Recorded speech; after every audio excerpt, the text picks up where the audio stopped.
Hello everyone. इस video में हम 100 क्वेश्चन डिस्कस करने वाले हैं शेक्सपियर से रिलेटेड, और ये भी बताऊंगी कि बायोग्राफी से रिलेटेड जो हमने बायोग्राफी की थी ना शेक्सपियर की जो बायोग्राफी अभी मैंने 2-3 दिन पहले डाला था शेक्सपियर की बायोग्राफी, उससे रिलेटेड ये क्वेश्चन है।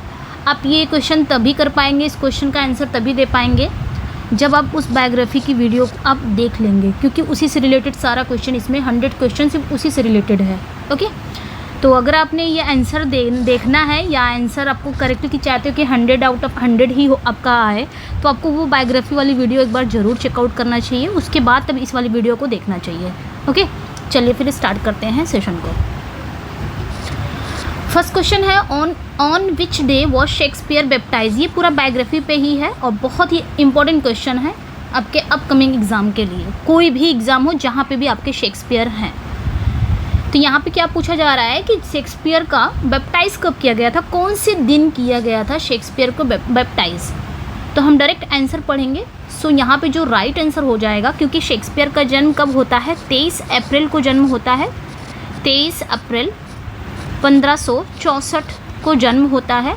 तो उसके जस्ट यानी कि 3 दिन के बाद बैप्टाइज किया जाता है, तो यानी कि 26 अप्रैल हो जाएगा। सो यहाँ पे जो राइट आंसर हो जाएगा वो आपका बी करेक्ट हो जाएगा। राइट आंसर आपका बी करेक्ट हो जाएगा। नेक्स्ट पे आएंगे। 100 क्वेश्चन करना है, इसलिए कोई एक्सप्लेनेशन नहीं होगी, क्योंकि मैंने एक्सप्लेनेशन की वीडियो बना दी है पहले ही। इस पे वीडियो मैंने अच्छे से पढ़ाया है, अब जाके वहाँ पे पहले चेकआउट करिएगा, उसके बाद इस पे आइएगा। वेयर वॉज शेक्सपियर बॉर्न, तो कहाँ पैदा हुए थे Shakespeare. So the right answer Stratford upon Avon. तो यहाँ पे भी टाइम नहीं लेते हैं, राइट आंसर यहाँ पे बी हो जाएगा। ओके, 4 ऑप्शन पढ़ूंगी जिससे आप अपना आंसर दे सकें।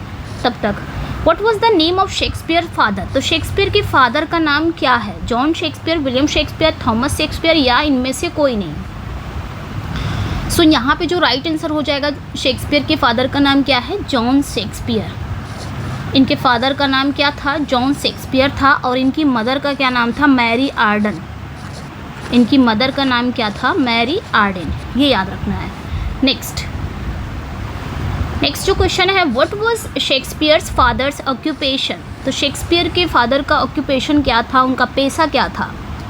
बेकर थे कि टेलर थे कि बुचर, ग्लवर एंड फार्मर, तीनों थे या डॉक्टर थे। सो यहाँ पे हमने पढ़ा है ना, हमने पढ़ा है वो बुचर का काम भी किए थे, वो ग्लवर का भी काम किए थे, और वो फार्मिंग भी किए थे, तीनों ही किए थे। ये हमने बायोग्राफी में पढ़ लिया है, जिन्होंने पढ़ा होगा उनको याद आ रहा होगा क्वेश्चन देख के। Next one, how many children did Shakespeare parents have. तो शेक्सपियर के पेरेंट्स के कितने बच्चे थे ये बताना। 4, 5, 8, 10 कितने बच्चे थे शेक्सपियर के पेरेंट्स के। सो द राइट आंसर 8 बच्चे थे, 8 बच्चे थे, ये याद रखना है। नेक्स्ट वन पे आएंगे, how many of Shakespeare siblings survived childhood. तो यहाँ पे क्या कहा जा रहा है कि शेक्सपियर के जो सिबलिंग्स में थे, यानी कि शेक्सपियर के जो भाई बहन थे, शेक्सपियर के कितने भाई बहन बचपन से ही जीवित रहे हैं, कितना सर्वाइव कर लिए हैं। सो यहाँ पे जो राइट आंसर हो जाएगा वो आपका क्या हो जाएगा, बी करेक्ट हो जाएगा। 4 सन्स एंड मतलब 4 बेटे और 1 बेटी ही सर्वाइव कर पाए थे। 8 बच्चे थे बट 4 बेटे और 1 बेटी ही सर्वाइव कर पाए थे, मतलब जीवित थे। नेक्स्ट पे आएंगे, where did Shakespeare attend school. तो शेक्सपियर ने स्कूल कहाँ पे अटेंड किया था, शेक्सपियर ने स्कूल कहाँ से किया। तो हम सभी जानते हैं शेक्सपियर कोई यूनिवर्सिटी नहीं गए, कोई भी यूनिवर्सिटी नहीं गए, बल्कि अपने ही उन्हीं के टाउन में grammar school of Stratford upon Avon, यानी कि अपने ही टाउन में कोई ग्रामर स्कूल था, वो वहीं पे अपनी शिक्षा दीक्षा किए थे। नेक्स्ट वन पे आएंगे। ओके, नेक्स्ट वन है, what position did Shakespeare father's hold. तो शेक्सपियर के जो फादर हैं वो कौन सी पोजीशन को होल्ड किए थे, यानी कि उनका पोजीशन क्या था, उनका प्रोफेशन क्या था, सॉरी उनका कौन सा पोजीशन, किस पोजीशन पे थे शेक्सपियर के फादर, ये बताना है कि किस पोजीशन में, यानी कि शेक्सपियर के पिता ने कौन सा पद संभाला था। तो यहाँ पे जो राइट आंसर है, किंग का कि हाई बैलिफ और मेयर का कि नाइट का, या none of the above. So the right answer यहाँ पे क्या हो जाएगा आपका, हाई बैलिफ और मेयर का पद उन्होंने संभाला था, ये हमने पढ़ा है। ठीक है, नेक्स्ट नेक्स्ट क्वेश्चन पे आते हैं। नेक्स्ट क्वेश्चन जो है, at what age did Shakespeare marry, तो कौन सी एज में शेक्सपियर की शादी हो जाती है, शेक्सपियर शादी कितनी उम्र में होती है। सो यहाँ पे जो राइट आंसर हो जाएगा आपका 16, 18, 21, 25। तो राइट आंसर यहाँ पे आपका क्या हो जाएगा, राइट आंसर आपका 18 हो जाएगा। 18 साल के ये रहते हैं, ठीक है। Next, what was the name of Shakespeare wife, Shakespeare's wife, Shakespeare की बीबी का नाम क्या था, उनकी पत्नी का क्या नाम था। Anne Hathaway, Elizabeth first, Ophelia Juliet. तो एलिजाबेथ फर्स्ट, तो ये तो क्वीन एलिजाबेथ फर्स्ट थी, रानी थी। ओफिलिया तो नहीं है, ये तो हैमलेट में आती है, हैमलेट की हीरोइन है। जूलियट भी नहीं है, तो रोमियो एंड जूलियट की है। सो यहाँ पे जो राइट आंसर हो जाएगा वो एनी हैथवे हो जाएंगी। इनकी वाइफ का नाम क्या था, एनी हैथवे। 8 साल टोटल बड़ी रहती हैं इनसे। Next one, when did Shakespeare marry, तो ये शादी कब करते हैं, ये सब हमने पढ़ा है, शादी कब हुई है, इनकी शादी कब करते हैं। तो यहाँ पे जो राइट आंसर हो जाएगा वो आपका क्या हो जाएगा, बी करेक्ट हो जाएगा। नवंबर 28, 1582 में इनकी शादी हो जाती है, ठीक है, ये याद रखना है। तो 28 नवंबर 1582 में इनकी शादी हो जाती है, किससे, एनी हैथवे से, जो उनसे 8 साल बड़ी रहती हैं। What was Shakespeare's role in his father's business, तो यहाँ पे क्या पूछा रहा है कि शेक्सपियर की पिता के व्यवसाय में शेक्सपियर की क्या भूमिका थी, यानी कि शेक्सपियर की क्या भूमिका थी पिता के व्यवसाय में। ये हमने पढ़ा था कि वो हेल्प करते थे। शेक्सपियर उनकी एक बूचर शॉप हुआ करती थी, वहाँ पे जाके वो अपने फादर की हेल्प किया करते थे। Shakespeare he help in the butcher shop. Next,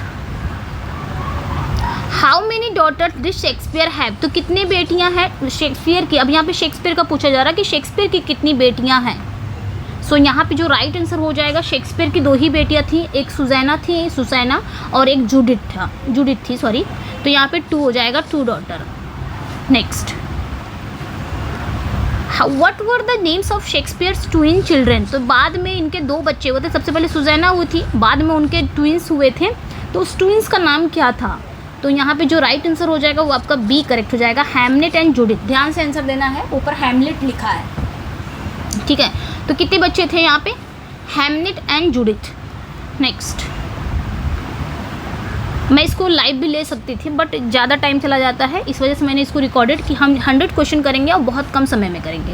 what was the name of the Shakespeare's eldest daughter, तो शेक्सपियर की सबसे बड़ी बेटी का नाम क्या था। तो बड़ी बेटी का सुसैना नाम था, और जो छोटी बेटी थी, यंगर डॉटर थी, वो कौन सी, जूडिथ थी। तो सुसैना ये बड़ी बेटी थी। Next, in which town did Shakespeare wife live, तो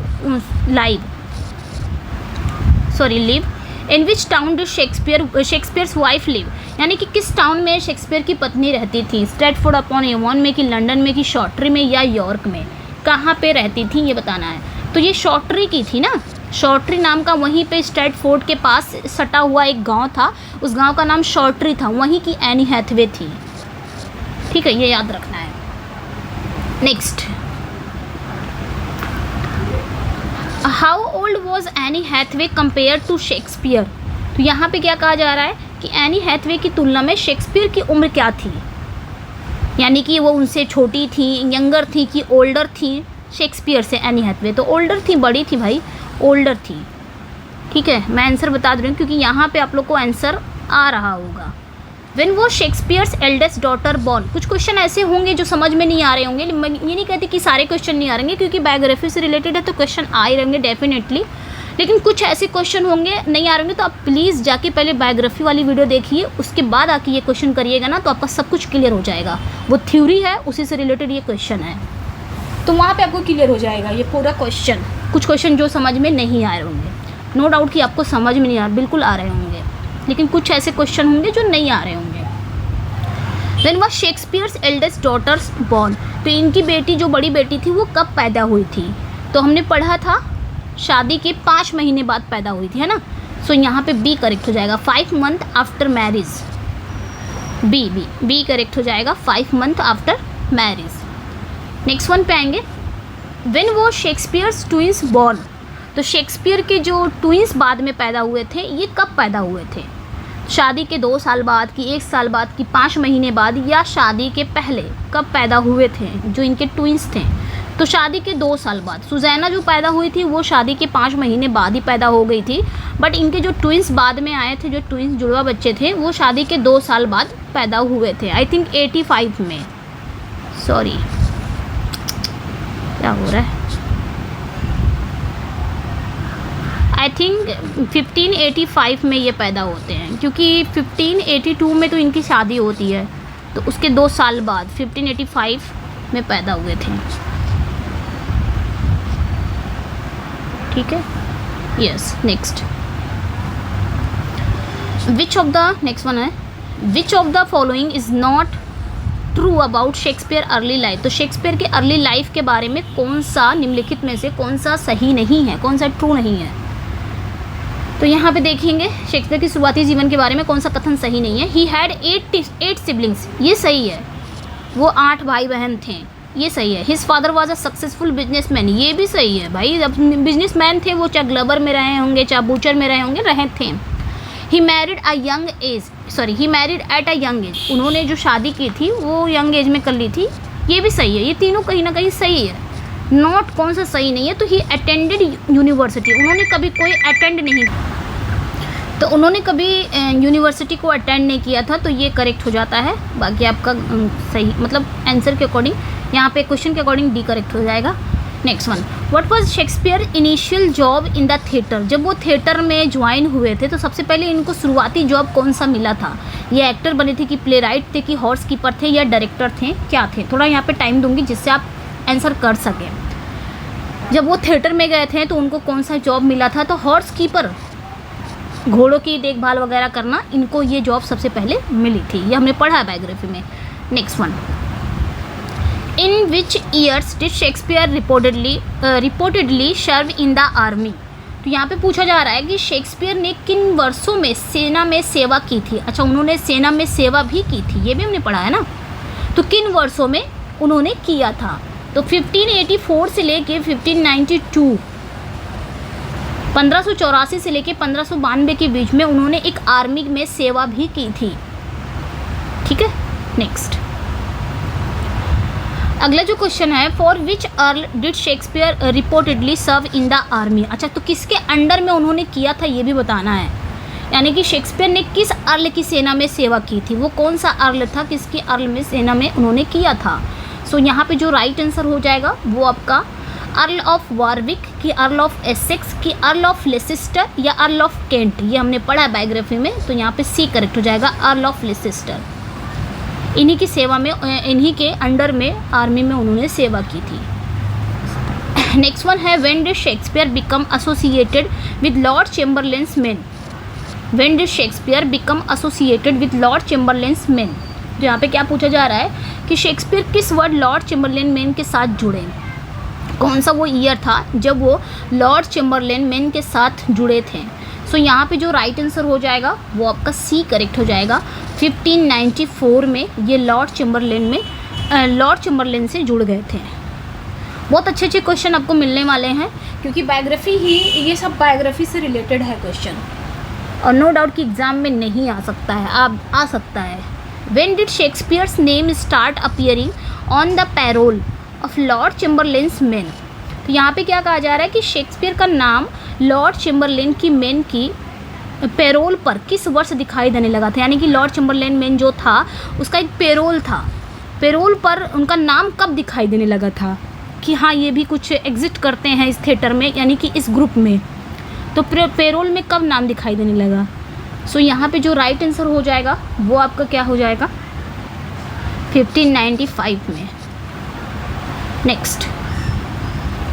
नेक्स्ट वन पे आएंगे, which theatre did Lord Chamberlain's men build. तो कौन सा theatre did Lord Chamberlain's build. तो यहाँ पे क्या पूछा जा रहा है कि लॉर्ड चैम्बरलेन मेन में कौन सा थिएटर बनाया, यानी कि ये जो लॉर्ड चैम्बरलेन मेन जो है, ये ग्रुप ऑफ एक्टर हैं, इन्होंने कौन सा थिएटर बनाया था, ग्लोब, ब्लैकफ्रायर्स या रोज या स्वान, कौन सा थिएटर इन्होंने बनाया था। सो राइट आंसर यहाँ पे क्या हो जाएगा, ग्लोब, द ग्लोब। ठीक है, आगे क्वेश्चन आने वाला है। Next, in which year was globe theatre built. तो किस ईयर में ये बिल्ट हुआ था, तो ये सभी को पता है 1599 में। एंड नेक्स्ट वन पे आएंगे, under which king did Lord Chamberlain's men become the king's men. यहाँ पे क्या कहा जा रहा है कि लॉर्ड चैम्बरलेन्स यानी कि लॉर्ड चैम्बरलेन की मेन के किंग्स मेन बनने के दौरान किस राजा का शासन था, यानी कि लॉर्ड चैम्बरलेन्स मेन से ये किंग्स मेन कब बना और उस समय किस राजा का शासन था, किसके अंडर में ये बना। सो यहाँ पे जो राइट आंसर हो जाएगा वो आपका क्या हो जाएगा, James first. King James first जब आया था, गद्दी पर बैठा था, तभी ये लॉर्ड चैम्बरलेन बन गया था किंग्स मेन में, क्योंकि ये लॉर्ड चैम्बरलेन में जो ये जो ग्रुप था ये इसी के अंडर आया था और बहुत सारा सहयोग मिला था, इसने सहयोग किया था इस ग्रुप को, ये जो कंपनी थी इसमें इन्होंने सहयोग किया था, इस वजह से चेंज हो गया था नाम। इन विच ईयर, ये शेक्सपियर ने ही चेंज करवा दिया था जेम्स फर्स्ट के नाम से। In which year did Lord Chamberlain's man become the king's man, तो किस ईयर लॉर्ड चैम्बर से ये किंग्स मैन बन गया, तो 1558 से लेके 1603 तक एलिजाबेथ फर्स्ट रहती हैं, इनकी डेथ हो जाती है, तो 1603 में ये आता है किंग जेम्स फर्स्ट, तो 1603 में ये चेंज हो जाता है। ठीक है, next, in which theatres did Shakespeare become a share holder, तो शेक्सपियर ने किन थिएटरों में शेयर होल्डर के रूप में हिस्सा लिया, कौन कौन सा वो थिएटर था जहाँ पे उन्होंने शेयर होल्डर का हिस्सा लिया। तो यहाँ पे जो राइट आंसर हो जाएगा वो आपका ए करेक्ट हो जाएगा, ग्लोब में और ब्लैक फ्रायर्स में। ये दो थिएटर्स ऐसे थे जहाँ उन्होंने शेयर होल्डर के रूप में हिस्सा लिया था। Next, which theatre did Shakespeare company take over as a winter's house, ये हमने पढ़ा है, ये सारा हमने पढ़ा है ना। Which theatre did Shakespeare's company take over as a winter house, तो शेक्सपियर की कंपनी ने किस थिएटर को एक विंटर हाउस के रूप में अधिग्रहित कर लिया था, यानी कि टेक ओवर कर लिया था, ले लिया था। तो कौन सा वो थिएटर था जिसको एक विंटर हाउस के रूप में उन्होंने टेक ओवर कर लिया था शेक्सपियर की कंपनी ने, ग्लोब था कि ब्लैक फ्रायर्स था, रोज था या स्वान था। तो यहाँ पे जो राइट आंसर हो जाएगा वो आपका क्या हो जाएगा, बी करेक्ट हो जाएगा, ब्लैक फ्रायर्स को ही। सबसे पहले ब्लैक फ्रायर्स को ही विंटर हाउस के रूप में जाना जाता था, मतलब इसका दूसरा टाइटल, यानी कि ब्लैक फ्रायर्स को ही विंटर हाउस के रूप में बदल दिया गया था। बाद में इनकी कंपनी ने क्या किया, इसको भी टेक ओवर कर लिया शेक्सपियर की कंपनी ने। When did Shakespeare's company take over the Blackfriars as a winter's house, पूछा गया था वहाँ पे कि कौन सा थिएटर था जिसको विंटर हाउस के रूप में टेक ओवर कर लिया था। यहाँ पे पूछा जा रहा है कि कब किया गया था टेक ओवर, ठीक है, कब किया गया था, तो 1608 में किया गया था, याद रखना है। नेक्स्ट जो क्वेश्चन है, which of the following was not a role played by Shakespeare, not a role played by Shakespeare, यानी कि निम्नलिखित में से कौन सा शेक्सपियर द्वारा निभाया गया कैरेक्टर नहीं है, कौन सा उन्होंने, मतलब इसमें शेक्सपियर ने कौन सा रोल नहीं निभाया है, बस इतना बताना है। तो हम जानते हैं कि एज यू लाइक इट में शेक्सपियर ने एडम का रोल निभाया है, हैमलेट में शेक्सपियर ने घोष का रोल निभाया है, बेन जॉनसन की every man in his humour में उन्होंने रोल निभाया है, एक रोल निभाया है, बट उन्होंने रोमियो एंड जूलियट में ऐसा कोई रोल नहीं निभाया है। तो यहाँ पे आपका डी करेक्ट हो जाएगा, आंसर आपका डी करेक्ट हो जाएगा। चलिए नेक्स्ट पे आएंगे। Shakespeare's primary role in the theatre was, तो यानी कि क्या है, शेक्सपियर की जो मुख्य भूमिका है थिएटर में क्या थी, एक्टर की थी कि प्लेराइट, डायरेक्टर या प्रोड्यूसर की थी, क्या थी, तो प्लेराइट की थी। जो मुख्य भूमिका इनकी थी वो प्लेराइट की थी, तभी तो उन्होंने रोल प्ले किया था। Next, Lord Chamberlain's men was, Lord Chamberlain men जो था वो क्या था, ये तो सभी को पता है, तो यहाँ पे ए करेक्ट हो जाएगा, ग्रुप ऑफ एक्टर्स का था ना। नेक्स्ट है, the globe theatre was, globe theatre क्या था, प्राइवेट रेजिडेंस या पब्लिक थिएटर, गवर्नमेंट बिल्डिंग क्या था, तो यहाँ पे जो राइट आंसर हो जाएगा, ग्लोब थिएटर क्या था, राइट आंसर एक पब्लिक थिएटर था ग्लोब थिएटर। ठीक है,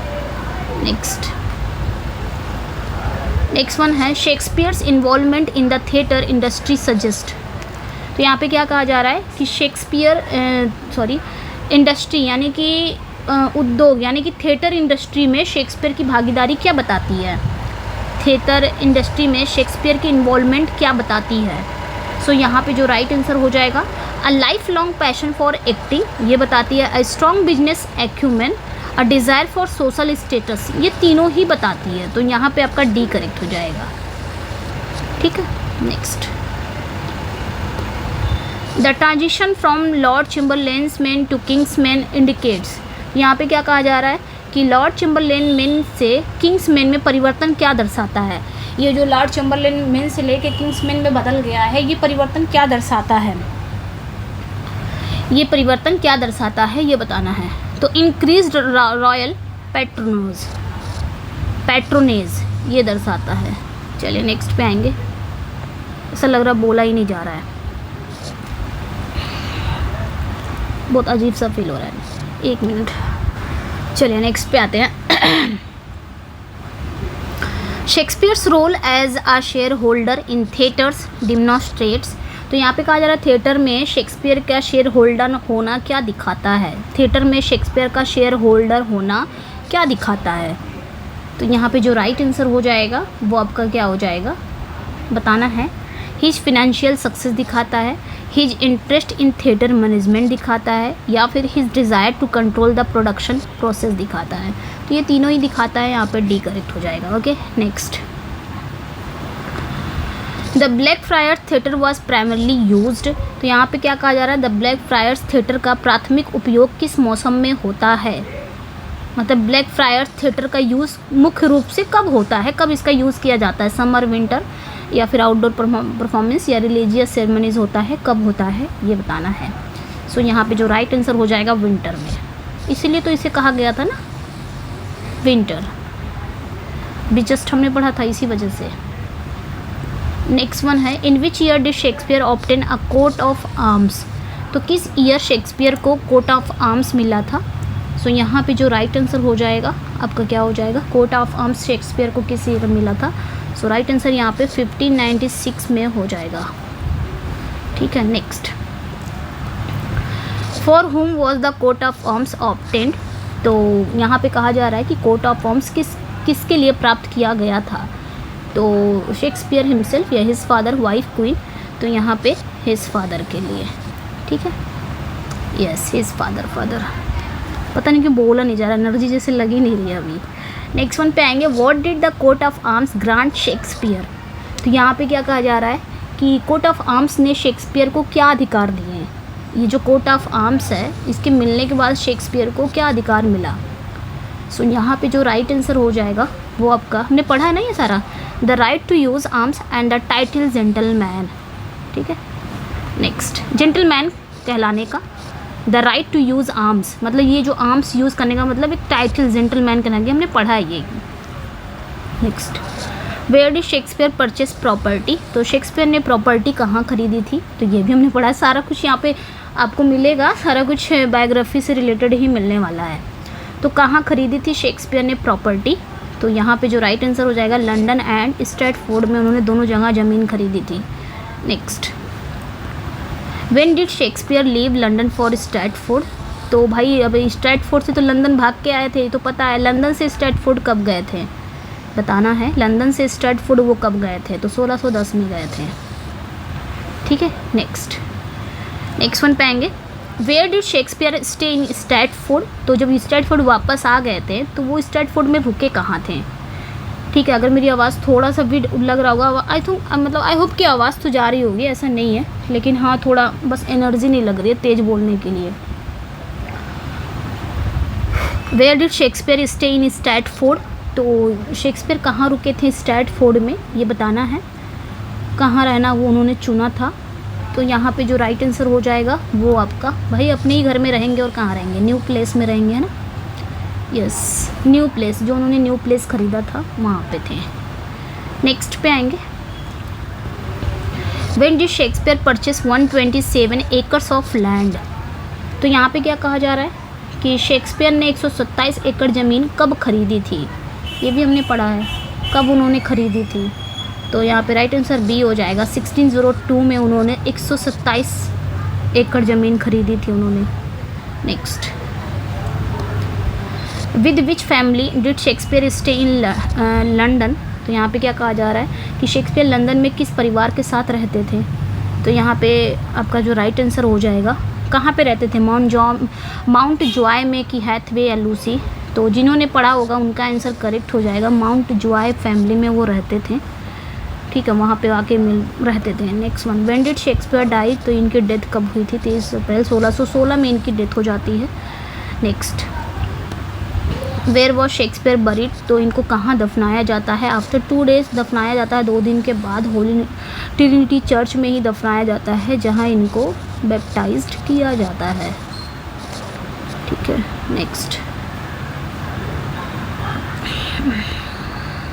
नेक्स्ट जो क्वेश्चन है, who is credited with writing Shakespeare's epitaph, यानी कि शेक्सपियर के एपिटाफ को किसने लिखा माना जाता है, मतलब किसने लिखा, ऐसा माना जाता है कि शेक्सपियर के एपिटाफ पे किसने लिखा है। तो ये पढ़ा था हमने ना, शेक्सपियर जब जिंदा थे उन्होंने पहले ही ये जो लेख उनके एपिटाफ पे लिखा था वो शेक्सपियर का खुद का था, शेक्सपियर हिमसेल्फ, शेक्सपियर का खुद का था, ठीक है। नेक्स्ट, व्हेन डिड मतलब उन्होंने ही लिखा था, जब मर गए तो जब उनकी डेथ हो गई तो लोगों ने लिख दिया होगा, लेकिन ये उन्हीं के शब्द थे। When did the first printed mention of Shakespeare appear, तो ये बताना है, यानी कि शेक्सपियर को सबसे पहले हम लोग जानते कब हैं, कब उनके बारे में वो पहला फर्स्ट प्रिंट कब हुआ था जो उनके बारे में मेंशन था, जहाँ से शेक्सपियर सबकी नज़र में आए, कब। सो यहाँ पे जो राइट आंसर हो जाएगा वो आपका करेक्ट हो जाएगा 1592।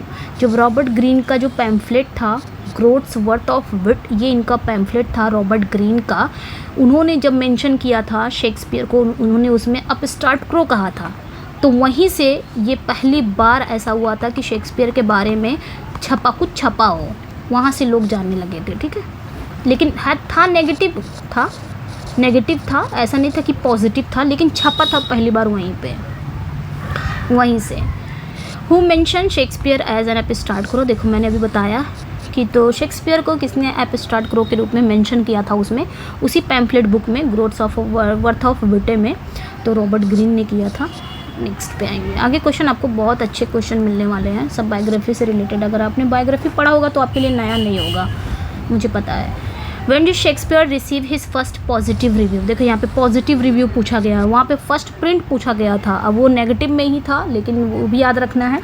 और यहाँ पे भी याद रखना है कि शेक्सपियर को वो पहला कौन सा था, कहाँ पे उन्हें पहला पॉजिटिव रिव्यू मिला, वो तो नेगेटिव रिव्यू था, तो यहाँ पे बताना है कि पहला उनको पॉजिटिव रिव्यू कब मिला। सो यहाँ पे जो राइट आंसर हो जाएगा वो आपका डी करेक्ट हो जाएगा। 1598 में इनको फर्स्ट पॉजिटिव रिव्यू मिला, क्यों मिला आगे हम पढ़ने वाले हैं, ये सब हमने पढ़ा है। नेक्स्ट वन पे आएंगे, who wrote the book Palladis Tamia Wit's treasury, तो ये जो पैलाडिस्टेमिया है विट्स ट्रेजरी, ये किसने लिखा है? आप लोग सोच रहे हैं बीच में ये कहाँ से आ गया, हम तो शेक्सपियर कर रहे थे, भाई ये जुड़ा हुआ है शेक्सपियर से, तो बताना है। तो फ्रांसिस मेर्स इनका वर्क था, इनकी बुक थी, इनकी ये बुक थी पैलाडिस्टेमिया विट्स ट्रेजरी, ठीक है। इसी में इन्होंने ये जो बुक थी ना, इसी में शेक्सपियर के प्लेज इन्होंने लिए थे, और शेक्सपियर के जब प्लेज, मतलब अभी बताऊंगी आगे क्वेश्चन है, शेक्सपियर के प्लेज लिए थे, इस वजह से, यही बुक की वजह से ही शेक्सपियर को फर्स्ट पॉजिटिव रिव्यू मिला था, यही बुक है, याद रखना है। बायोग्राफी पढ़ेंगे तो सब समझ में आ जाएगा, आपको पढ़ना चाहिए, मैं यहाँ बोलूँगी पहले आप बायोग्राफी पढ़ के आइए, उसके बाद ये क्वेश्चन करिए। हाउ, जिन्होंने नहीं पढ़ा है, how many of Shakespeare plays were mentioned by Francis Meres, तो क्वेश्चन आ गया कि फ्रांसिस मेर्स ने पैलाडिस्टेमिया में शेक्सपियर के कितने प्लेज उन्होंने मेंशन किए हैं, कितने प्लेज उन्होंने लिए हैं, 5, 10 या 12 या 15, तो 12 प्लेज ऐसे लिए। कौन कौन से प्लेज लिए हैं ये भी हमने पढ़ा था, अभी मैं यहाँ बताने वाली नहीं हूँ क्योंकि मैंने पढ़ा रखा है। Which of the following was mention as an alternate title for Shakespeare plays, देखिए ये भी क्वेश्चन कर चुके हैं हम कि शेक्सपियर के किसी प्ले की वैकल्पिक शीर्षक के रूप में किसका उल्लेख किया गया है, यानी कि शेक्सपियर के किस प्ले के ऑल्टरनेट टाइटल के रूप में किसका उल्लेख किया गया, कौन सा प्ले है, तो ये भी बताया गया था, इन्होंने ही किया था, फ्रांसिस मेर्स ने ही किया था। एक प्ले था उनका loves labour lost, loves labour lost उनका प्ले था ना, ये उसका ऑल्टरनेट टाइटल है लव्स लेबर्स वॉन, ठीक है, यही था, ये याद रखिएगा। बताइएगा आपके लिए क्वेश्चन नया था या सब पता था? जिन्होंने बायोग्राफी पढ़ी होगी उनके लिए नया नहीं होगा, मैं बार बार बायोग्राफी इसलिए बोल रही हूँ कि पढ़ना चाहिए, तब जाके क्वेश्चन समझ में आएंगे। Shakespeare's coat of arms indicates, Shakespeare के जो कोट ऑफ आर्म्स है ये क्या इंडिकेट करते हैं? आपको क्या इंडिकेट करते हैं शेक्सपियर के कोट ऑफ आर्म्स? तो राइट आंसर सी हो जाएगा, his social aspiration. Next, Shakespeare's purchase of property suggest. तो शेक्सपियर द्वारा जो संपत्ति खरीदने का क्या संकेत मिलता है? शेक्सपियर ने प्रॉपर्टी खरीदी तो ये क्या सजेस्ट करता है, हमें क्या पता चलता है, ये बताना है। तो यहाँ पे जो राइट आंसर हो जाएगा, राइट आंसर यहाँ पे आपका, मतलब प्रॉपर्टी खरीदी क्यों? क्योंकि फिनेंशियल स्टेबिलिटी थी उनकी, अ desire for a settled life, उनकी इच्छा थी एक सेटल लाइफ के लिए, investment in the future, future में उन्होंने इन्वेस्ट कर दिया था। भाई प्रॉपर्टी खरीदना मतलब इन्वेस्ट करना, फ्यूचर में इन्वेस्ट करना। तो यहाँ पे आपका डी करेक्ट हो जाएगा, क्योंकि तीनों ही सही है तो यहाँ पे तीनों आंसर हो जाएगा। नेक्स्ट पे आएंगे, the epitaph on Shakespeare tombstone reflect. आगे जो क्वेश्चन पूछा जा रहा है, कि शेक्सपियर की कब्र पर एपिटाफ क्या दर्शाता है? जो उन पे लिखा था, शिलालेख जो लिखा था, क्या दर्शाता है? तो दर्शाता यही है कि his respect for his final resting place. C correct हो जाएगा। एंड नेक्स्ट वन है, what are two common nicknames for Shakespeare. बताना है यहाँ पे कि शेक्सपियर के दो समान उपनाम क्या हैं? दो कॉमन निक नेम उनको मिला था, वो कौन कौन से थे कॉमन निक नेम शेक्सपियर के? सो राइट आंसर यहाँ पे देर नहीं करते, sweet son of Avon and bird of Avon, ये सभी का सही होना चाहिए। एंड नेक्स्ट वन पे आएंगे, who originally played both male and female roles in Shakespeare time. ये भी पढ़ा हमने। यहाँ पे क्या कहा जा रहा है कि शेक्सपियर के समय में पुरुष और महिला दोनों ही भूमिकाएं कौन निभाता था? यानी कि पुरुष मेल का भी रोल और फीमेल का रोल कौन निभाता था? तो हम जानते हैं मेल एक्टर्स ही निभाते थे। शेक्सपियर के प्ले में जितने भी फीमेल एक्टर हैं ना, वो सब मेल निभाए हैं, चाहे वो मेल हो चाहे फीमेल हो, दोनों ही मेल निभाए हैं। नेक्स्ट वन पे आएंगे, who is called the prose Shakespeare by Charles Lamb. ये भी पढ़ा हमने, ये हमने पढ़ा है। शेक्सपियर की बायोग्राफी के बाद मैंने एक वीडियो और डाला था, अभी मैंने कल ही डाला है शायद। शेक्सपियर की बायोग्राफी के बाद एक वीडियो था, एग्जाम पॉइंट्स, कुछ पॉइंट्स ऐसे थे अननोन फैक्ट शेक्सपियर के, वहाँ से रिलेटेड ये भी क्वेश्चन है, तो वो भी आप देख लेंगे तो ये क्लियर हो जाएगा। तो उससे रिलेटेड भी क्वेश्चन इसमें है, ठीक है। तो यहाँ पे कहा जा रहा है कि चार्ल्स लैम के द्वारा प्रोज शेक्सपियर किसे कहा जाता है? किसे प्रोज शेक्सपियर कहा गया है चार्ल्स लैम के द्वारा? तो थॉमस हेवुड को। चलिए नेक्स्ट पे आएंगे, how do post colonial critic view Shakespeare. तो जो औपनिवेशिक जो आलोचक थे, पोस्ट कॉलोनियल क्रिटिक जो थे, वो शेक्सपियर के बारे में क्या उनका दृष्टिकोण था ये बताते हैं। ये हमने पढ़ा है कि पोस्ट कॉलोनियल क्रिटिक शेक्सपियर को कैसे देखते थे, तो ये बताना है। तो एज एन इम्पीरियल ऑथर के रूप में देखते थे, ये हमने पढ़ा है। नेक्स्ट सब पढ़ा है इसमें, जितना भी मैंने क्वेश्चन कराया है। What is the view of romantic critic about Shakespeare, ये भी आया है। तो रोमांटिक आलोचकों का शेक्सपियर के बारे में क्या दृष्टिकोण था? ऊपर ये भी था कि जो औपनिवेशिक आलोचक वो शेक्सपियर को कैसे देखते थे, तो यहाँ पे भी वही है कि इनका क्या दृष्टिकोण था। रोमांटिक एरा के जो क्रिटिक थे, उनको शेक्सपियर के बारे में वो कैसा दृष्टिकोण रखते थे। सो यहाँ पे जो राइट आंसर हो जाएगा वो आपका क्या हो जाएगा? B, his genius comes entirely from within. ये हमने पढ़ा है। रोमांटिक क्रिटिक का मानना था कि शेक्सपियर के अंदर जितनी भी योग्यताएं थी सब उनके अंदर से ही आई हैं, उन्होंने कहीं से सीखा नहीं है, सब कुछ उनके अंदर से ही आया है, ये रोमांटिक क्रिटिक का मानना था। नेक्स्ट वन पे आएंगे, which Shakespeare plays are considered to have original plots. तो शेक्सपियर का कौन सा ऐसा प्ले है जो ओरिजिनल प्लॉट्स हैं, उस प्ले के ओरिजिनल प्लॉट्स हैं, कहीं से उन्होंने बोरो नहीं किया, कहीं से कुछ भी, ठीक है। सो यहाँ पे जो राइट आंसर हो जाएगा वो आपका क्या हो जाएगा? ओरिजिनल प्लॉट्स हैं, सी करेक्ट हो जाएगा। लव्स लेबर लॉस्ट हैं, मैरी वाइफ्स ऑफ विंडसर हैं, ये दो प्ले ऐसे हैं जिनका ओरिजिनल प्लॉट्स है, कहीं से मतलब बेस्ड नहीं है। नेक्स्ट वन है, how many Shakespeare plays were printed in quarto edition during his lifetime. तो ये भी पढ़ा है कि शेक्सपियर के कितने प्लेज उनके जीवन काल में क्वार्टर एडिशन में छपे थे।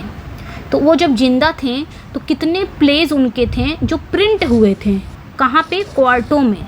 कितने प्लेज ऐसे थे? सो यहाँ पे जो राइट आंसर हो जाएगा वो आपका 16। 16 प्लेज। 16 प्लेज इनके जिन मतलब जीवित थे तभी क्वार्टो में प्रिंट हो गए थे, और इनके मरने के बाद 18 प्लेज फर्स्ट फोलियो में पब्लिश हुए थे, याद रखना है। नेक्स्ट वन है, आगे क्वेश्चन है, where were the remaining Shakespeare plays publish after his death. देखिए क्वेश्चन आ गया है, आगे क्वेश्चन भी आ गया है कि शेक्सपियर के बाकी जो प्लेज थे, रेस्ट ऑफ द जो प्लेज थे उनके, वो उनके डेथ के बाद कहाँ पब्लिश हुए, तो फर्स्ट फोलियो में पब्लिश हुए। Next, which Shakespeare plays were originally intended for private performance. Private performance, तो यहाँ पे क्या कहा जा रहा है कि कौन से शेक्सपियर के प्ले निजी प्रदर्शन के लिए लिखे जाते थे। तो ये भी हमने पढ़ा है, शेक्सपियर का कौन सा ऐसा प्ले था जो प्राइवेट परफॉर्मेंस के लिए प्राइवेट परफॉर्मेंस के लिए लिखा जाता था, कौन सा उनका ऐसा प्ले था। सो यहाँ पे राइट आंसर क्या हो जाएगा, loves level lost, midsummer night dream, the Tempest. चलिए नेक्स्ट, अगर कोई क्वेश्चन नहीं आ रहा ना तो हाइपर होने की ज़रूरत नहीं है, ये समझ जाइए कि आप सीख रहे हैं, तो हाइपर होने की ज़रूरत नहीं है। अगर आप बायोग्राफी सब कुछ देखे रहेंगे तो नहीं, कोई क्वेश्चन गलत नहीं होगा। Which Shakespearean couples are considered the most happily married. तो मैंने कहा है बायोग्राफी की वीडियो देख लीजिए अगर ये क्वेश्चन आपको 100 आउट ऑफ 100 करना है। और उसके बाद मैंने एक अननोन फैक्ट डाला था ना, अभी मैंने कल ही डाला I think, unknown fact about Shakespeare. तो ये दोनों वीडियो आप देख लेंगे तो वो पूरा क्वेश्चन इसी पे बेस्ड है, फिर आपका गलत नहीं होगा। देखिए यहाँ पे क्या कर रहा है कि शेक्सपियर ने किन जोड़ों को सबसे सुखी विवाहित माना जाता है, यानी कि शेक्सपियर के प्लेज में कौन सा ऐसा जोड़ा है जो सबसे हैप्पीली मैरिड कपल किसे माना जाता है। सो यहाँ पे जो राइट आंसर हो जाएगा सी हो जाएगा, ब्रूटस एंड पोर्शिया जो जूलियस सीजर में है, और मैकबेथ एंड लेडी मैकबेथ जो मैकबेथ में है, इन दोनों को हैप्पीली मैरिड कपल माना जाता है शेक्सपियर के प्लेज के। Next, the term bard is often associated with which profession. तो यहाँ पे क्या कहा जा रहा है कि जो टर्म है बार्ड शब्द किस पेशे से संबंधित है, पोएट, म्यूजिशियन, एक्टर या किंग। तो बार्ड शब्द किस पेशे से संबंधित है, पोएट। देखिए जो मैं आपको करा रही हूँ ना, पहले बायोग्राफी करा रही हूँ, पहले आपको थ्योरी करा रही हूँ, फिर उससे रिलेटेड क्वेश्चन करा रही हूँ, ऐसे आपको पेड में भी नहीं मिलने वाला है, मैंने आपको सिर्फ फ्री में यूट्यूब पे दे रही हूँ। तो आपका बस काम क्या है, लाइक करना वीडियो को एंड शेयर करना और सब्सक्राइब करना, इतना भी आप लोग नहीं कर पाते, इतना तो कर लिया करिए। The use of male actors for both male and female roles is a characteristic of which era. यहाँ पे क्या कहा जा रहा है कि पुरुष अभिनेताओं द्वारा दोनों पुरुष और महिला भूमिकाएं निभाना किस युग की विशेषता है। मतलब ऐसा था कि मेल और फीमेल दोनों ही कैरेक्टर कोई मेल एक्टर ही निभाएगा, दोनों का ही रोल वो मेल एक्टर ही निभाएगा, ऐसा किस एरा की किस एज की विशेषता है। तो हम सभी जानते हैं ऐसे भाई, जो शेक्सपियर के ही थे प्ले में ऐसे ही है। तो शेक्सपियर किस एज के थे, एलिजाबेथन एज के थे, तो ए करेक्ट हो जाएगा। एंड नेक्स्ट वन पे आएंगे, Thomas Heywood's writing style is often compare to Shakespeare in what aspect. अगला जो क्वेश्चन है, थॉमस हेवुड की लेखन शैली की शेक्सपियर से किस पहलू में तुलना की जाती है। भाई थॉमस वुड को क्या कहा गया, चार्ल्स लैम ने क्या कहा, प्रोज शेक्सपियर कहा है ना, प्रोज शेक्सपियर कहा है थॉमस हेवुड को। तो ऑब्वियसली प्रोज शेक्सपियर कहा गया, तो ऑब्वियसली जरूर शेक्सपियर से कुछ ना कुछ कंपैरिजन, कुछ ना कुछ तो मिलता जुलता ही लिख रहे होंगे, तभी तो कहा गया है। इसलिए पूछा गया है कि थॉमस हेवुड की जो राइटिंग स्टाइल है, राइटिंग स्टाइल की शेक्सपियर से किस पहलू में तुलना की जाती है, पोइट्री, कॉमेडी, ट्रेजेडी या प्रोज में, किस में की जाती है ये बताना है। सो राइट आंसर यहाँ पे डी हो जाएगा, प्रोज में। Next, the term imperial author suggest a connection between Shakespeare and. अगला जो क्वेश्चन है, यानी कि इंपीरियल ऑथर शब्द शेक्सपियर और किसके बीच संबंध दर्शाता है। ये जो इंपीरियल ऑथर हैं ये शेक्सपियर और किसके बीच के संबंध को, कनेक्शन को दर्शाता है, बताना है। सो यहाँ पे जो राइट आंसर हो जाएगा वो आपका ए करेक्ट हो जाएगा, ब्रिटिश कॉलोनियलिज्म। शेक्सपियर और ब्रिटिश कॉलोनियलिज्म के बीच में ये दर्शाता है इंपीरियल ऑथर, क्योंकि इंपीरियल ऑथर किसने माना था, जो पोस्ट कॉलोनियल क्रिटिक थे उन्होंने माना था शेक्सपियर को इंपीरियल ऑथर। नेक्स्ट क्वेश्चन पे आएंगे, romantic critic emphasize which aspect of Shakespeare genius. अब यहाँ पे क्वेश्चन क्या पूछ रहा है कि रोमांटिक जो क्रिटिक थे उन्होंने शेक्सपियर के किस पहलू पर जोर दिया। किस पहलू पर उन्होंने, शेक्सपियर के किस पहलू पर उन्होंने जोर दिया। सो यहाँ पे जो राइट आंसर हो जाएगा वो आपका क्या हो जाएगा, किस पहलू पे जोर दिया, कि उनकी ओरिजिनलिटी और क्रिएटिविटी पर। सी करेक्ट हो जाएगा, यहाँ पे आपका सी करेक्ट हो जाएगा। ठीक है, नेक्स्ट अगला जो क्वेश्चन है, the quarto edition of Shakespeare plays typically contained, यानी कि शेक्सपियर के प्ले के क्वार्टो एडिशन में आमतौर पर क्या होता था। शेक्सपियर के प्लेस के क्वार्टो एडिशन में आमतौर पर क्या होता था, ये बताना है क्या होता था।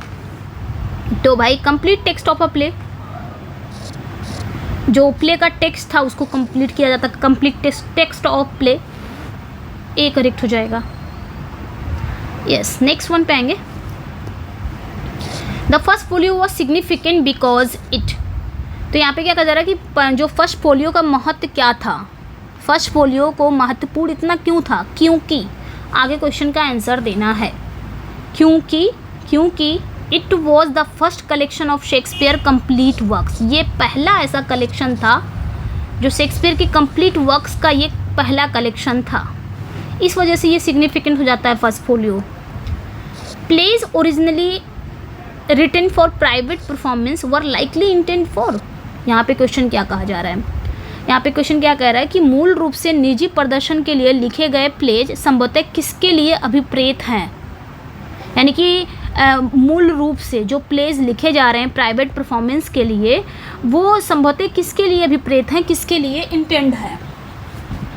सो यहाँ पे जो राइट आंसर हो जाएगा वो आपका क्या हो जाएगा, ए हो जाएगा। अ स्मॉल एक्सक्लूसिव ऑडियंस के लिए, एक छोटे एक्सक्लूसिव ऑडियंस के लिए ये जो प्राइवेट परफॉर्मेंस के लिए प्लेज लिखे जाता है। Next, the characterization of Brutus and Portia as happily married is based on, अगला जो क्वेश्चन है, ब्रूटस और पोर्शिया को खुशी से विवाहित माने जाने का आधार क्या है, मतलब ऐसा क्यों माना जा रहा है ब्रूटस एंड पोर्शिया को कि यह एक हैप्पीली मैरिड कपल हैं, इनकी जो शादी है वो अच्छी है, ऐसा क्यों माना जा रहा है। इस टाइप के भी क्वेश्चन है, क्योंकि ड्रामेटिक इंटरप्रिटेशन के रूप बेस्ड पर है, ड्रामेटिक इंटरप्रिटेशन जो based on dramatic interpretation. Next, the comparison of Shakespeare to a swan is likely based on the birds, अच्छा ये भी क्वेश्चन है कि शेक्सपियर की तुलना हंस से क्यों की जाती है, हंस से क्यों की जाती है। सो यहाँ पे राइट आंसर हो जाएगा ब्यूटी एंड ग्रेस की वजह से। नेक्स्ट क्वेश्चन जो है आपका, what are the other names for plays like Troilus and Cressida, All's Well That Ends Well, Measure for Measure, तो यहाँ पे क्या कहा जा रहा है कि Troilus and Cressida, All's Well and That Ends Well, Measure for Measure जैसे प्लेस के अन्य नाम क्या हैं, मतलब इन्हें क्या किन नाम से जाना जाता है, सिर्फ यही कि एक प्ले है, ये एक कॉमेडी है, नहीं, ये एक प्रॉब्लम प्लेज है और इन्हें बिटर कॉमेडीज़ भी कहा जाता है, प्रॉब्लम प्लेज भी कहा जाता है। नेक्स्ट, हिंदी के साथ पूरा बता रही हूँ आप लोग को।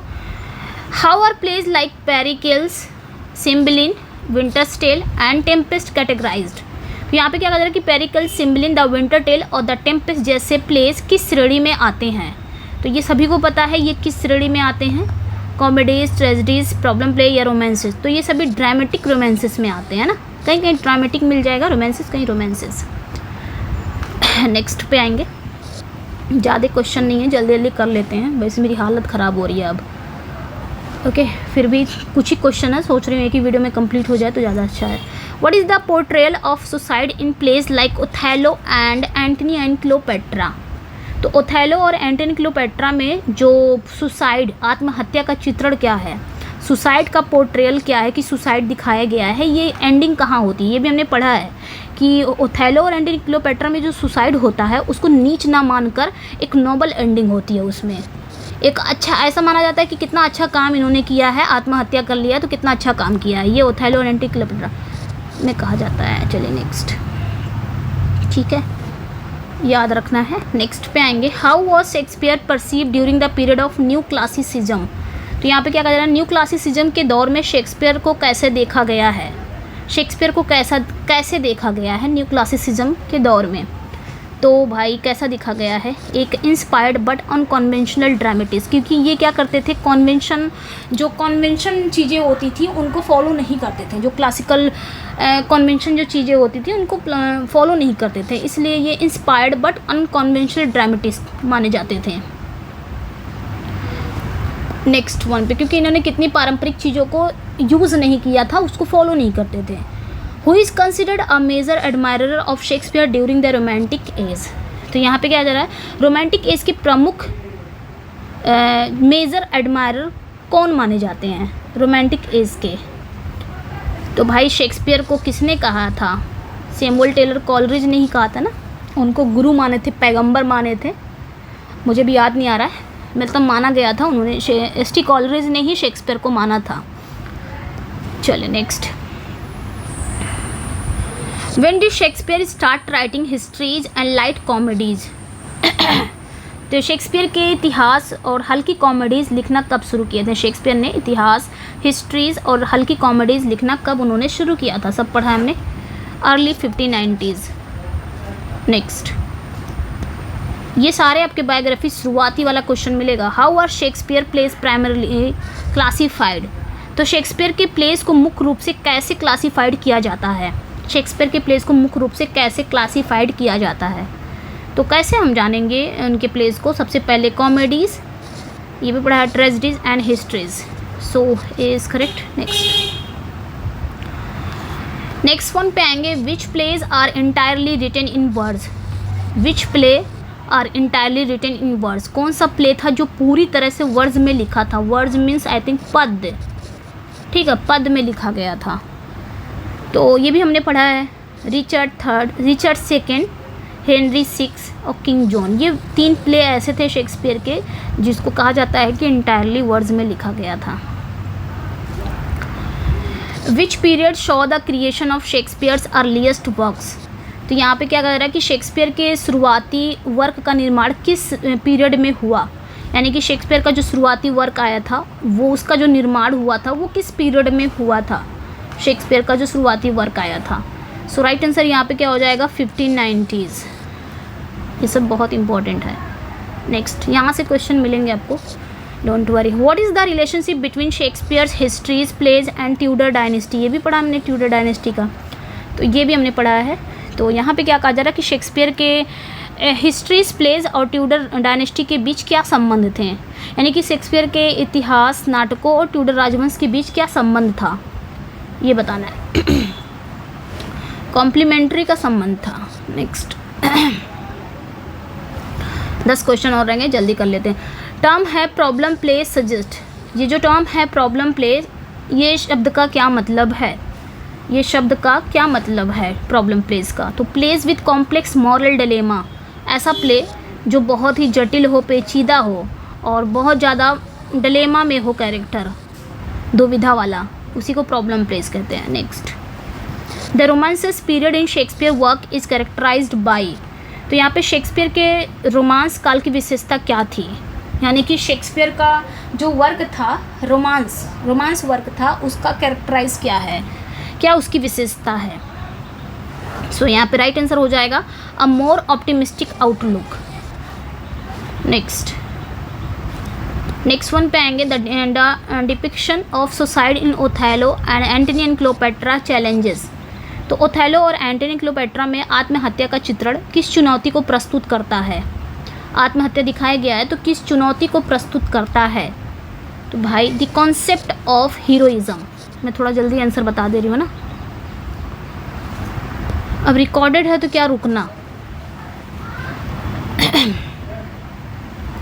Shakespeare's deviation from classical dramatic convention led to his label as. यहाँ पे क्या कहा जा रहा है कि क्या कहा जा रहा है कि शेक्सपियर के शास्त्रीय जो नाटक हैं वो परंपराओं से विचलन के कारण उन्हें क्या कहा गया था, क्योंकि ये जो क्लासिकल ड्रामेटिक कन्वेंशन, इस चीज़ को वो फॉलो नहीं करते थे, ठीक है। शेक्सपियर के जो शास्त्रीय नाटक थे, परंपराओं से विचलन के कारण उन्हें क्या कहा गया था, एन इंस्पायर्ड बारबेरियन उन्हें कहा गया था, क्योंकि ये क्लासिकल चीज़ों को फॉलो नहीं करते थे, इस वजह से इनको एक इंस्पायर्ड बारबेरियन कहा गया था, ठीक है। नेक्स्ट वन पे आएंगे, yes. The Romantic as admiration for Shakespeare was based on, क्या कहा जा रहा है यहाँ पे कि रोमांटिक एज में शेक्सपियर की प्रशंसा किस आधार पे की गई। रोमांटिक एज में शेक्सपियर की प्रशंसा किस आधार में की गई, किस आधार पे की गई। सो यहाँ पे जो राइट आंसर हो जाएगा वो आपका उनकी एबिलिटी दिखाती है इवोक स्ट्रॉन्ग इमोशन। ठीक है, next. The classification of Shakespeare plays into comedies, tragedies and histories is based on. तो यहाँ पे क्या कर रहा है, शेक्सपियर के प्लेस को कॉमेडीज, ट्रेजेडीज और हिस्ट्रीज में वर्गीकृत करने का आधार क्या है, यानी कि क्या बोलते हैं उसको, क्लासिफिकेशन करने के आधार क्या है। मतलब उनके प्ले को कॉमेडीज, ट्रेजेडीज और हिस्ट्री में क्यों बांटा गया है, इसका क्या आधार है। ठीक है, ये पूछा जा रहा है। The overall tone and outcome पर, based on overall tone and outcome. चलिए next. The use of words in Richard III, Henry VI, King John contributes to. तो यहाँ पे कहा जा रहा है कि रिचर्ड II, हेनरी VI और किंग जॉन में पद के उपयोग से क्या प्रभाव पड़ता है, यानी कि ये तीनों वर्ड्स में है पूरी तरह से, तो इसका यूज करने से प्रभाव क्या होता है बताना है, क्या प्रभाव पड़ता है। तो यहाँ पे heightened sense of drama, to heightened sense of drama. Next. The historical tetralogy of Henry VI plays and Richard III provide. तो यहाँ पे क्या कहा जा रहा है कि जो आपके हेनरी VI प्लेज और रिचर्ड III, ये जो आपके हिस्टोरिकल टेट्रोलॉजी है, इनका ये क्या प्रोवाइड करते हैं। ये एक टेट्रोलॉजी है हेनरी VI प्लेज और रिचर्ड III का, ये क्या प्रोवाइड करता है ये बताना है। तो यहाँ पे राइट आंसर हो जाएगा a fictionalised account of historical figure. Okay, next one पे आएंगे। The classification of Shakespeare work into 4 periods is based on. तो शेक्सपियर के वर्क को 4 पीरियड्स में वर्गीकृत किया गया है, किस बेस्ड पर उन्होंने वर्गीकृत किया है। तो chronological order, thematic similarities, changes in writing style, ये तीनों ही है। सो यहाँ पे डी करेक्ट हो जाएगा। ठीक है, नेक्स्ट एंड लास्ट क्वेश्चन है आज। The Tudor dynasty's connection to Shakespeare history plays suggest. तो जो शेक्सपियर का हिस्ट्री प्लेस था उसका ट्यूडर डायनेस्टी से क्या कनेक्शन था, वो क्या सजेस्ट करता है, क्या बताता है। तो a desire to please the ruling class, B correct हो जाएगा। तो ये थे आपके टॉप 100 क्वेश्चन। मैं 100 सिर्फ नहीं बोलूँगी, टॉप 100 क्वेश्चन बोलूँगी, और जो बहुत ही इंपॉर्टेंट है आप इसको कर लीजिएगा। ये बायोग्राफी से रिलेटेड ही है, और भी कुछ आपको अननोन फैक्ट के क्वेश्चन मिलेंगे ही। तो भाई ये बायोग्राफी से हमको जानना ही जानना है, इसको तो हम अवॉइड नहीं कर सकते। शेक्सपियर के वर्क हैं, सभी एग्ज़ाम्स के लिए इंपॉर्टेंट है। कोई मैंने सिर्फ टीजीटी पीजीटी के लिए नहीं बोला है, सभी एग्ज़ाम, जितने भी एग्ज़ाम आपके आने वाले हैं अपकमिंग, सभी के लिए इंपॉर्टेंट है। इसका PDF चाहिए। आज सच में मेरी हालत ख़राब हो गई है 100 क्वेश्चन कराते हो, वरना मैं 100 क्वेश्चन क्या पूरा ही सेट करा देती थी। बट आज थोड़ा सा लग रहा है कि आवाज़ जैसे निकली नहीं जा रही है, फिर भी मैंने करा दिया है। ये PDF आपको मिलेगा मेरे व्हाट्सअप एंड टेलीग्राम पर, तो आप मेरे जुड़ जाइएगा, मेरे व्हाट्सअप एंड टेलीग्राम पे जुड़ जाइएगा, वहाँ पे इसका PDF मिल जाएगा। और फर्स्ट टाइम जो वो चैनल को वॉच कर रहे हैं, चैनल को सब्सक्राइब कर लें, वीडियो को लाइक एंड शेयर ज़रूर कर दें। तो भाई इतना तो कर सकते हैं आप लोग, लाइक एंड शेयर ज़रूर कर सकते हैं, सब्सक्राइब कर सकते हैं। ओके, चलिए फिर मिलते हैं नेक्स्ट वीडियो में। Thank you for watching. ये भी बताइएगा कैसा लगा सेशन, कमेंट सेक्शन में ज़रूर बताइएगा कि आपको सेशन कैसा लगा। और ये भी कहूँगी कि ये जो वीडियो ना, इस वीडियो को देखने से पहले आप एक बार बायोग्राफी और वो जो अननोन फैक्ट मैंने कराया था वो दोनों आप पढ़ लेंगे ना, जो थ्योरी है वो पढ़ लेंगे ना, उसके बाद इसको करेंगे ना, तो 100 आउट ऑफ 100 होंगे आपके। चलिए फिर मिलते हैं नेक्स्ट वीडियो में। Thank you for watching, bye bye.